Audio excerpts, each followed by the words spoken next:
नमस्कार, मैं हूं अर्पिता परमार और आप देख रहे हैं शहर का number 1 channel city news Muzaffarpur और इसी के साथ मैं आप सभी दर्शकों का स्वागत करती हूं। तो आइए बढ़ते हैं आज की मुख्य खबरों की ओर। हेडलाइंस के प्रायोजक हैं नीलकमल एक्सक्लूसिव शोरूम। जहरीली शराब से मारे गए लोगों के परिजनों से मुलाकात करने पहुंचे राजद के प्रवक्ता भाई वीरेंद्र, सरकार पर जमकर बरसे।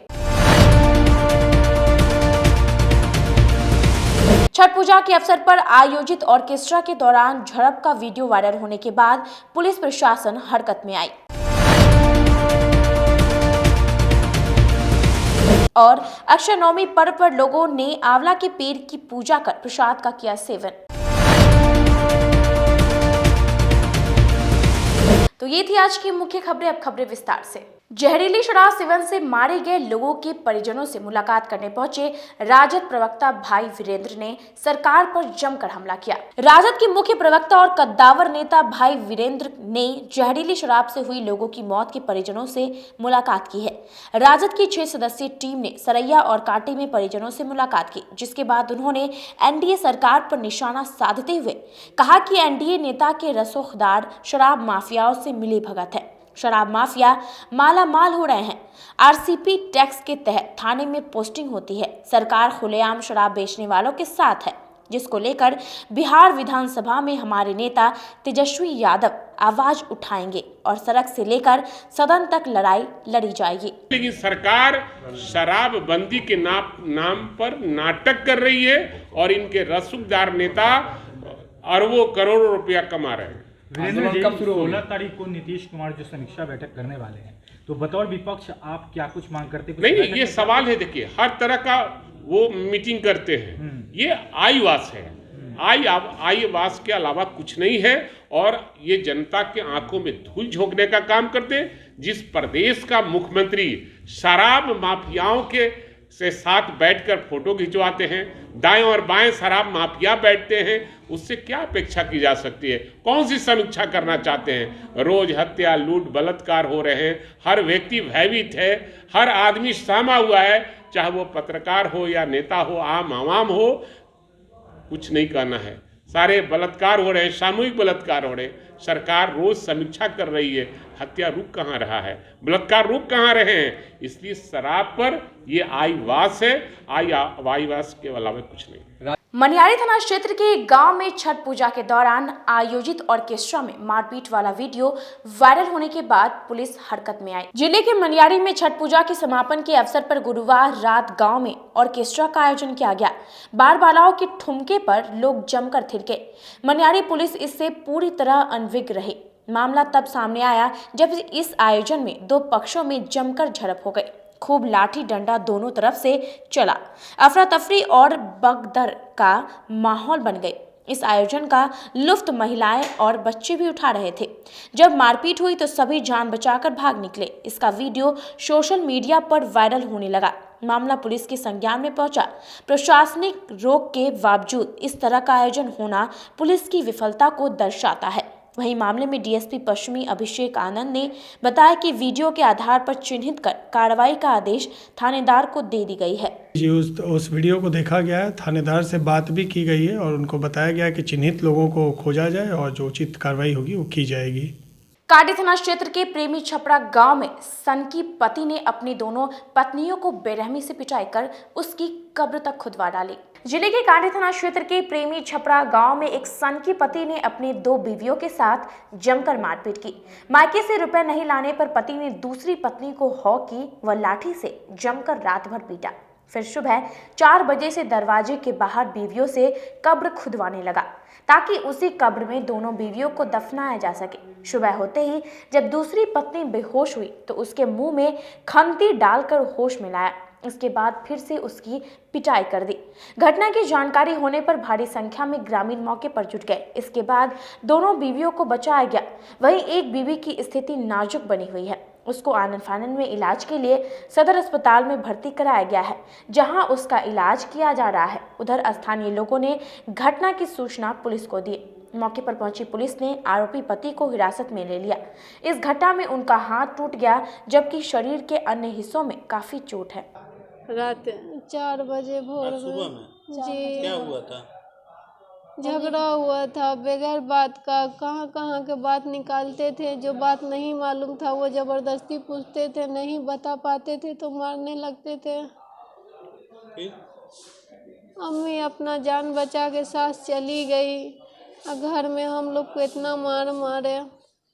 ससुर आए पूछने के लिए कि काहे सबको मार रहा है दरवाजे पे, तो उनको भी धकेल दिए, कलेजा पे उनको लात धर दिए, एक लाठी उनको सिर पे खींच लिए।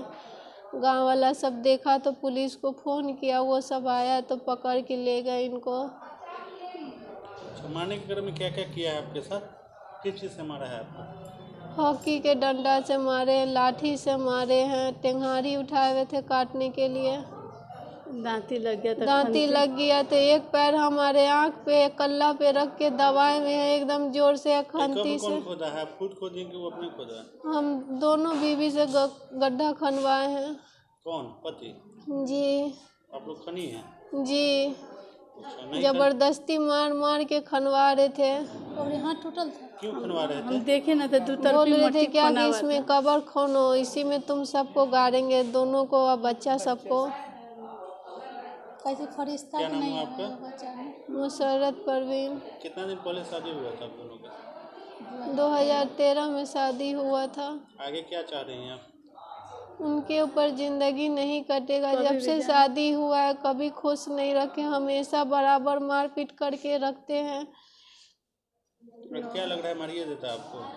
अगर नहीं जाता बच्चा ने क्या बोला, फरिश्ता भी नहीं आएगा। मार रहे थे, इतना मार, रहम की भीख मांग रहे थे पैर पकड़ के, फिर भी रहम नहीं का, मारे जा रहे लाठी से, ऐसा मारे कि बच्चा ले गिर गए, नहीं उठा जा रहा था, जबरदस्ती उठाए फिर मारे, जालिम के जैसा सुलूक किए रात भर दोनों के साथ, इतना ठंडी में। काजी मोहम्मदपुर थाना क्षेत्र के नया टोला मोहल्ले में बंद मकान का ताला काटकर चोरों ने लाखों रुपए की चोरी की घटना को अंजाम दिया। शहर में चोरों का उत्पात थमने का नाम नहीं ले रहा है। ताजा मामला काजी मोहम्मदपुर थाना क्षेत्र की है, जहां बीती रात चोरों ने नया टोला स्थित अधिवक्ता अंजनी कुमार के घर को निशाना बनाते हुए मेन गेट का ताला समेत 4 ताला काटकर नकदी सहित लाखों के सामान पर हाथ साफ किया है। इस दौरान चोरों ने जमकर उत्पात मचाया। मकान के 2 रूम में रखे सारा सामान को उधेड़ कर कीमती सामान ले गए। स्थानीय लोगों ने इस घटना की जानकारी अधिवक्ता को फोन कर दिया। इसके बाद तुरंत उन्होंने पड़ोस में रह रहे संबंधी को चेक करने के लिए कहा। इसके बाद यह घटना सामने आई।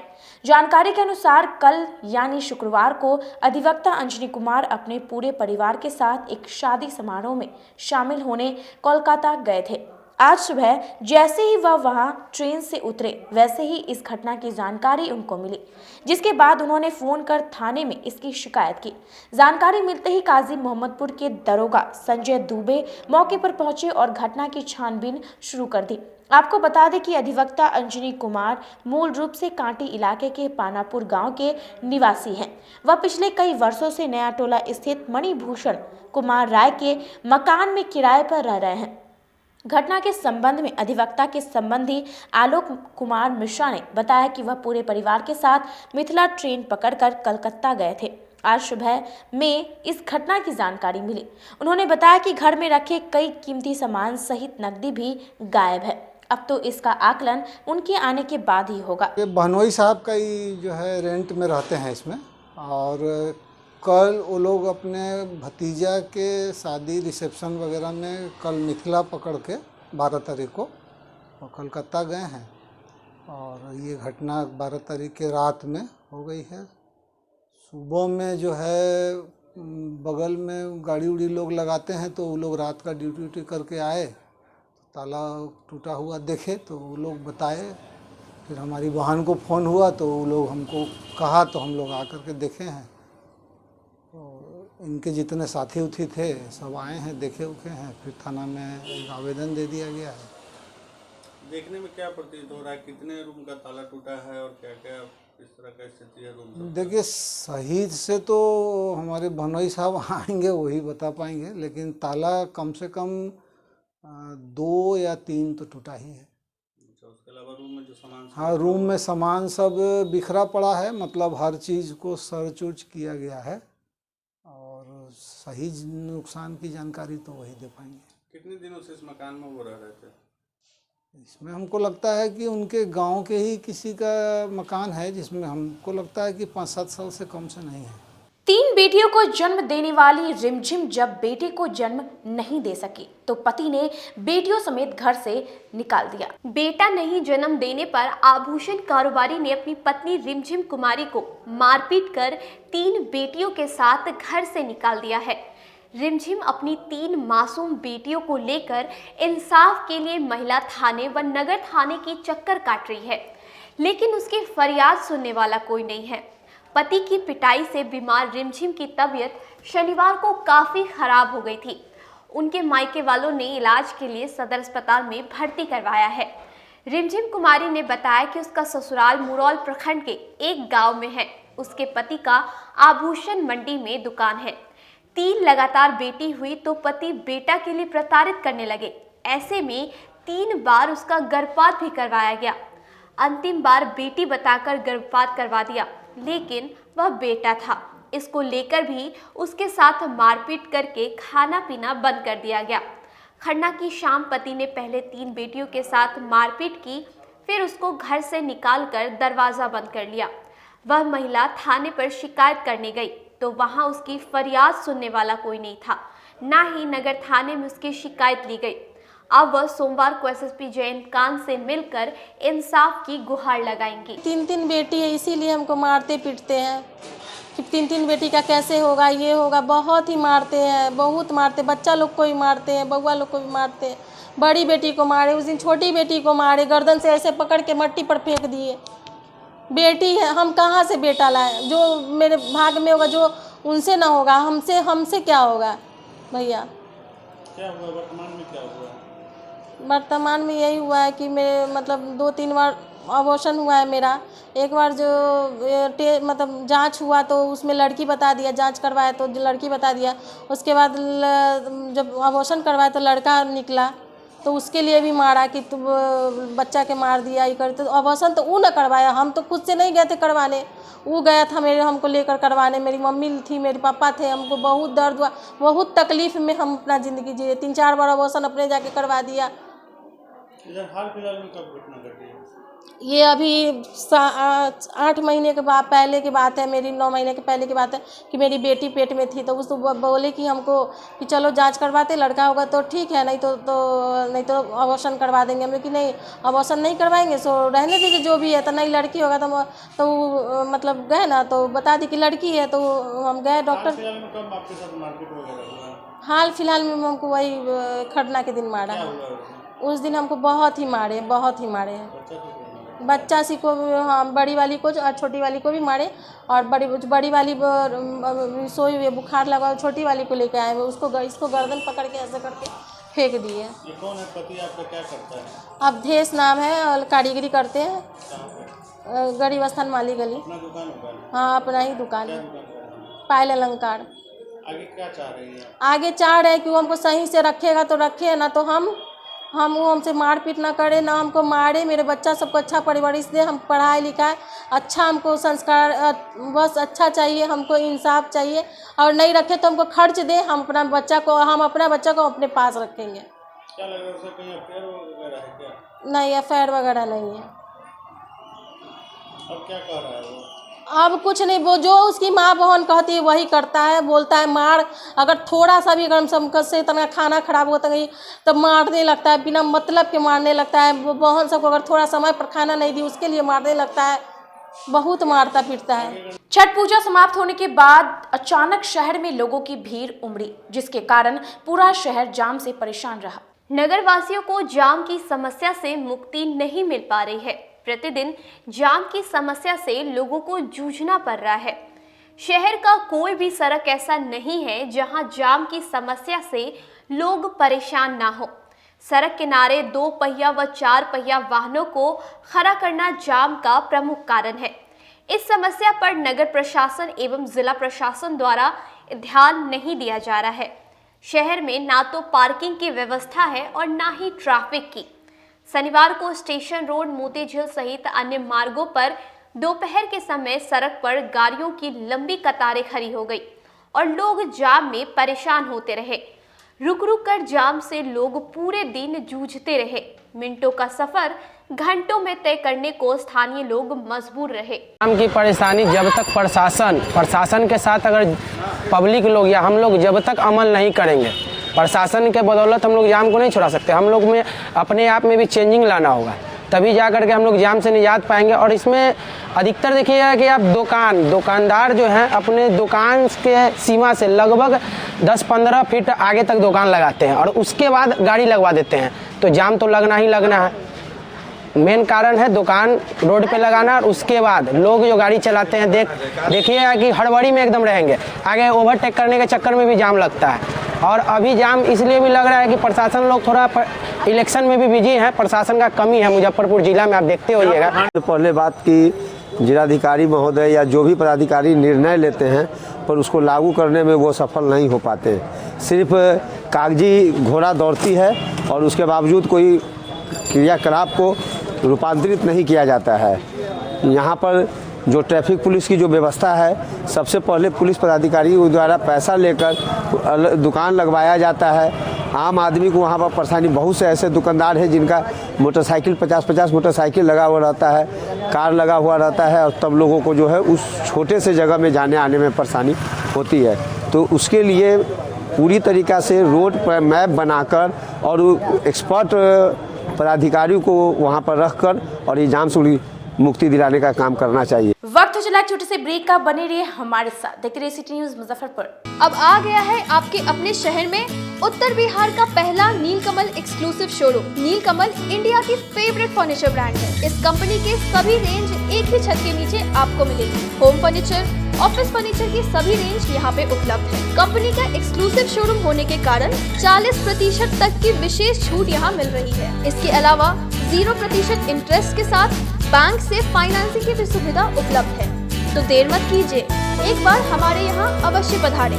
हमारा पता है Mithanpura, Narayanpur road, opposite to Vaishali management college, और हमारा कॉन्टैक्ट नंबर है 9334900888 और 7004320380। नॉर्थ बिहार का पहला एक्सक्लूसिव शोरूम मुजफ्फरपुर में यूए एसोसिएट के सौजन्य से नीलकमल का एक्सक्लूसिव शोरूम खुला है। और आप लोगों से यही भी निवेदन है कि एक बार इस शोरूम में आइए और इसके विस्तृत रेंज को देखिए, जो कि एक अच्छे रेंज के साथ एक अच्छी कीमत के साथ आपको मिलेगा। तो एक बार हम लोगों को आप सेवा करने का मौका दें। फैशन की दुनिया में कदम से कदम मिलाकर चलना चाहते हैं, वो भी कम बजट में, तो एक बार जरूर जाएं मोतीझील पूजा बाजार स्थित विकास कलेक्शन शोरूम में। यहाँ रेमन, पार्क, यूएस पोलो, मुफ्ती शर्ट, ब्लैकबेरी के एक्सक्लूसिव रेंज उपलब्ध हैं। इसके अलावा सियाराम के कोट पैंट, ब्लेजर और शेरवानी भी उपलब्ध है। सभी ब्रांड में एक पीस के खरीद पर 20% तथा 2 पीस के खरीद पर 30% की विशेष छूट दी गई है। तो हमारे यहाँ एक बार अवश्य पधारे। हमारा पता है विकास कलेक्शन, बीबी कॉलेज स्कूल के अपोजिट पूजा बाजार, मोतीझील। हमारा संपर्क नंबर है 9835104722। हाँ, पहले आप लोग का नमस्कार। मेरे यहाँ विकास गारमेंट जो पूजा मार्केट मोतीझील में है, लगन के शुभ अवसर के लिए कोट पैंट, ब्लेजर, विंटर के जैकेट, स्वेटर, मतलब सब चीज़, शेरवानी, अंडर गारमेंट, सारे चीज सब ब्रांड में, टी शर्ट भी सब वो है, और राउंड में टी शर्ट है, गोल गला में टी शर्ट है, सभी तरह का ब्रांड है। और सबसे अच्छा ये है कि हम ऑफर देते रहते हैं। अभी मोस्टली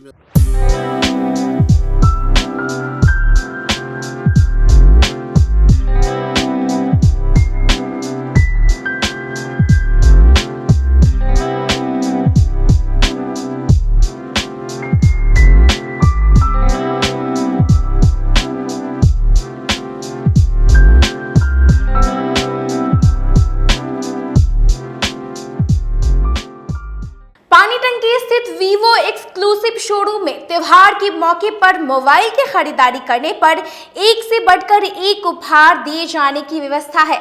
10 से 15 हजार की खरीदारी पर मेटल ईयरफोन, 15 से 25 हजार की खरीदारी पर वीवो बैग और 25 हजार से ऊपर की खरीदारी पर हेल्थ बॉन्ड दी जाएगी।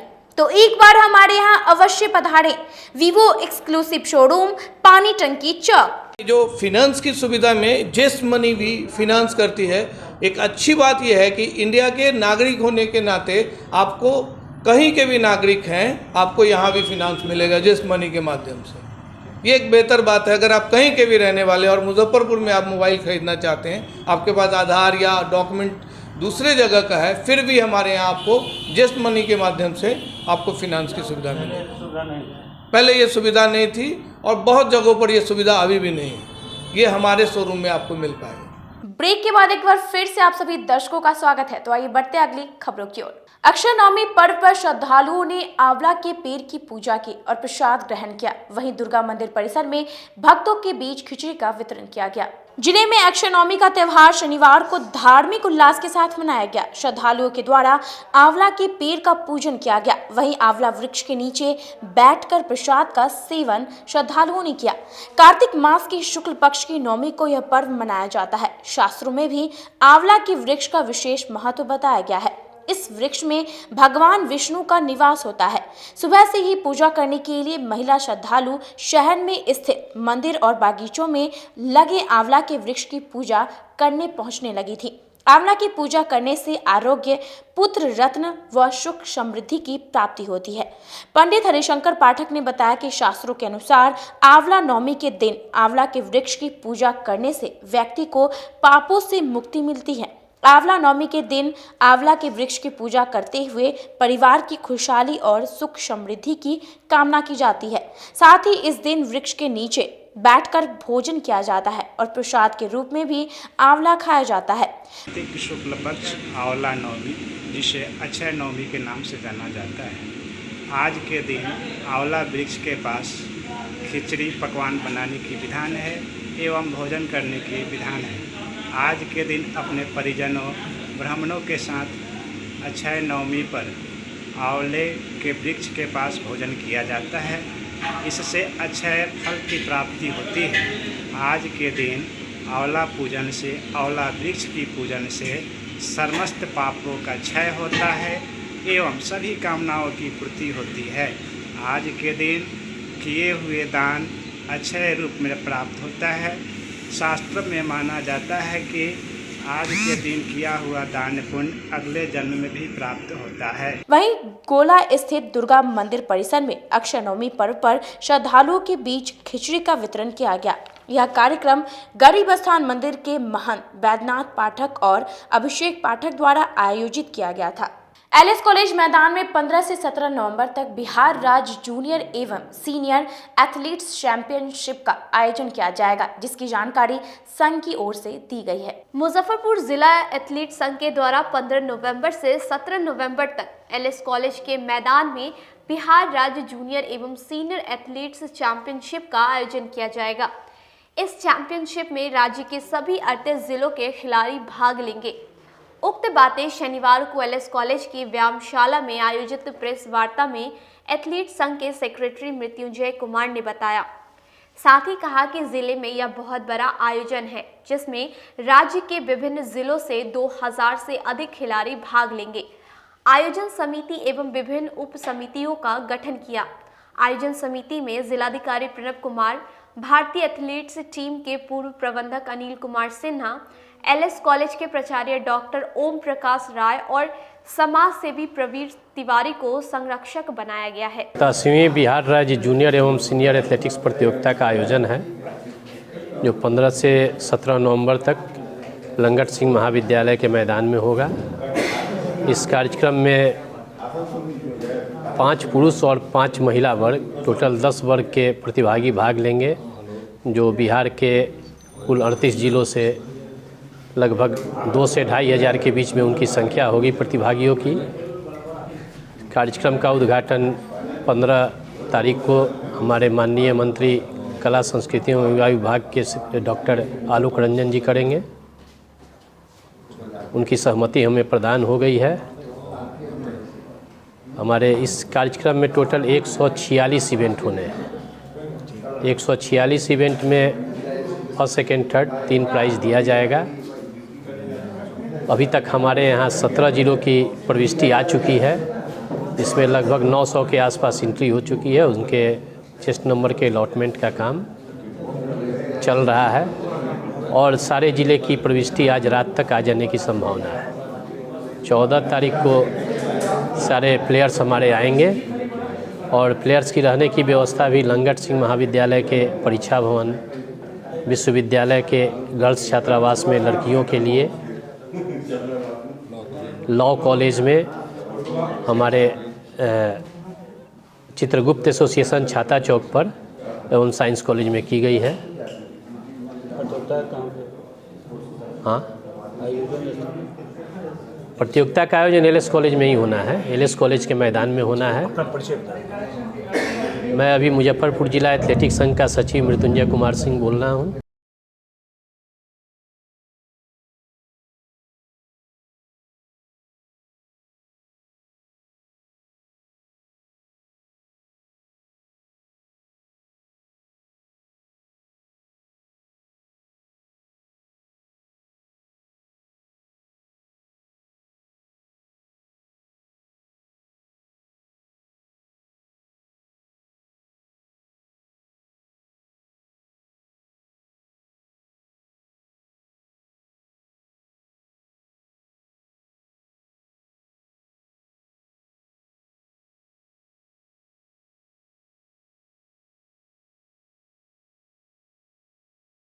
कार्तिक पूर्णिमा पर शाहू पोखर में 2100 दीप जलाकर देव दीपावली मनाई जाएगी, जिसकी जानकारी मठ द्वारा दी गई। कार्तिक पूर्णिमा के अवसर पर साहू पोखर पर 2100 दीप जलाकर देव दिवाली मनाई जाएगी।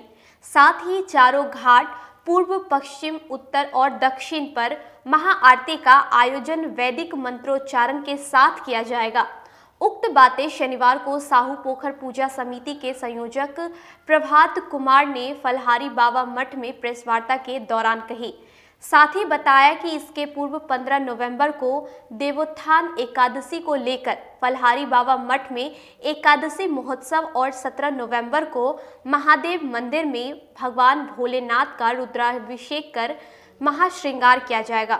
यह आयोजन साहू पोखर समिति, महाकाल सेवा दल और बालाजी परिवार के संयुक्त तत्वाधान में होगा। कार्तिक पूर्णिमा के अवसर पर साहू पोखर पर देव दीपावली मनाई जाएगी।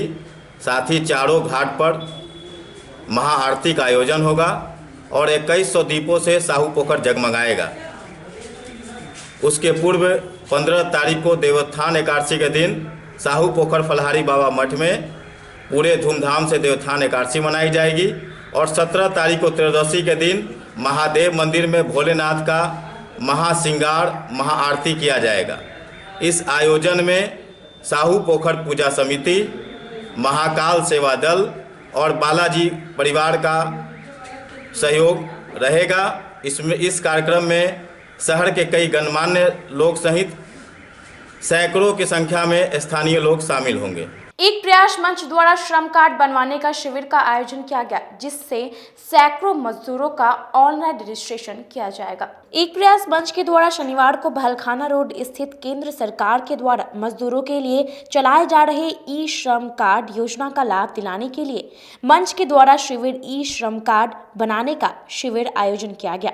मंच के संस्थापक संजय रजक ने कहा कि केंद्र सरकार ने मजदूरों को कल्याणकारी योजना का लाभ दिलाने के लिए मजदूरों को ई श्रम कार्ड बनाने का निर्णय लिया, ताकि मजदूरों को कल्याणकारी योजना का लाभ मिल सके। जी, एक प्रयास मंच के द्वारा बहलखाना रोड आलकपुरी से मजदूरों को कल्याणकारी योजना का लाभ दिलाने के लिए केंद्र सरकार ने ई श्रम कार्ड बनाने का निर्णय लिया गया है।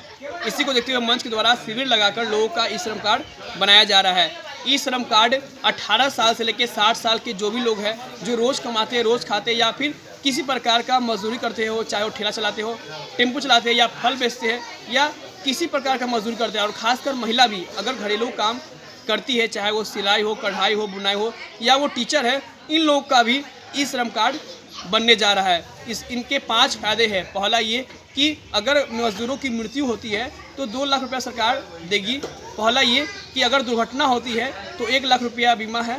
और तीसरा ये कि अगर कोरोना जैसा अगर आपदा आती है, अगर आप काम धाम बंद, तो सरकार खाते में कुछ सहायता देगी। समरनालय परिसर में दफादार चौकीदार संघ के सदस्यों ने अपनी मांगों को लेकर धरना दिया। समरनालय स्थित धरना स्थल पर शनिवार को बिहार राज्य दफादार चौकीदार पंचायत संघ के बैनर तले दर्जनों चौकीदारों ने धरना प्रदर्शन किया। जिसमें जिले के जैतपुर ओपी प्रभारी और साहिबगंज थाना में कार्यरत एक सब इंस्पेक्टर के खिलाफ जमकर प्रदर्शन किया और निलंबन के मांग उठाई। ज्ञात हो कि बीते दिन जैतपुर ओपी थाना हाजरत से 3 बंदी पुलिस को चकमा देकर भाग गया था, जिसके बाद चौकीदार और ऑडी अफसर पर कार्रवाई हुई थी। दोनों को निलंबित कर दिया गया था। वहीं जिले के साहिबगंज थाना क्षेत्र में चौकीदार के साथ एक सब इंस्पेक्टर द्वारा मारपीट का मामला सामने आया था। इन्हीं 2 मामले को लेकर आज बिहार राज्य दफादार चौकीदार पंचायत संघ द्वारा प्रदर्शन किया गया और दोनों मामले में थानाध्यक्ष और शामिल पुलिस पदाधिकारी पर कठोर कार्रवाई करने की मांग कर रहे हैं।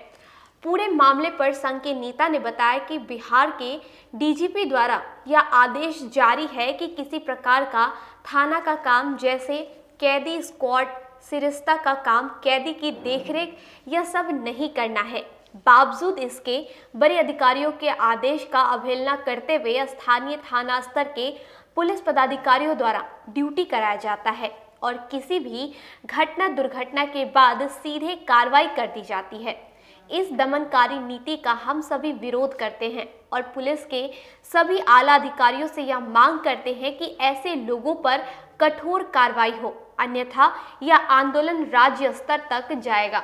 से कई मांग है, लेकिन सबसे प्रमुख है कि मुजफ्फरपुर जिला में चौकीदार दफ्तर पर पुलिस जुल्म बढ़ गया है और जैतपुर के हमारे चौकीदार चुनचुन पासवान और ये साहेबगंज के चौकीदार विशाल कुमार जी को पुलिस पदाधिकारियों द्वारा मारपीट किया गया है। उसके खिलाफ हम लोग धरना पर हैं और हमारी मांग है कि पुलिस पदाधिकारी ये जैतपुर प्रभारी संतोष कुमार और सुनील कुमार श्रीवास्तव जो साहेबगंज के एसआई हैं, उन पर कठोर कार्रवाई किया जाए। आज के लिए बस इतना ही। कल फिर हाजिर होंगे कुछ नई खबरों के साथ। तब तक के लिए मुझे और मेरी पूरी न्यूज़ टीम को दीजिए इजाजत। नमस्कार।